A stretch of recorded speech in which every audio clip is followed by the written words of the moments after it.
တယ်ကျွန်တော်အကြီးကျယ်သောအိမ်မက်တွေရဲ့စိတ်လေးပြကွက်တဲ့ပြန်လဲရှာတွေ့ခဲ့တယ်မမကြီးရဲ့တဲ့ဝေဒနာနဲ့ပေလွယ်ဆုံးလွယ်သောအပြုံးတွေရဲ့ပြန်ရဖို့လိုက်ရှာမျက်နှာဖုံးလိုက်နေကြတယ်အရာလုံးနဲ့ဝေသထဝေလာတဲ့ချစ်ချင်းတရားတို့ရဲ့တမ်းများမှနေလေကဘာကြီးတွန်းနေရောအာနာရဲ့ပင်လေးငါခန္ဓာအတွက်ပူလီလာရတယ်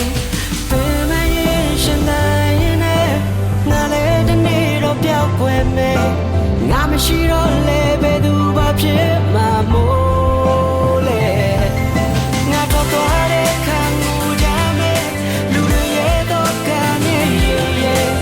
တလုံးမဟုတ်တာပုံမှန်တော့ပါပဲနေဆွေ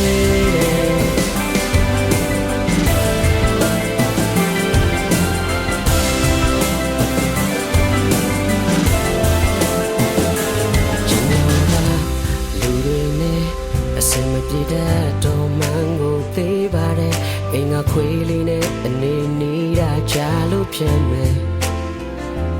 ကြောင်မရှိပဲကြောင်လာရှာတဲ့လူတွေနဲ့ဆုံးတွေ့ချိန်တိုင်းလေသူတို့မတွေ့တဲ့အခါကျွန်တော်ပါကြောင်ပြောက်ဖြစ်တယ်အရာအလုံးနဲ့ဝေ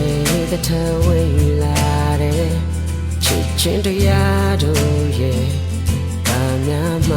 နေလေကဘာကြီးတို့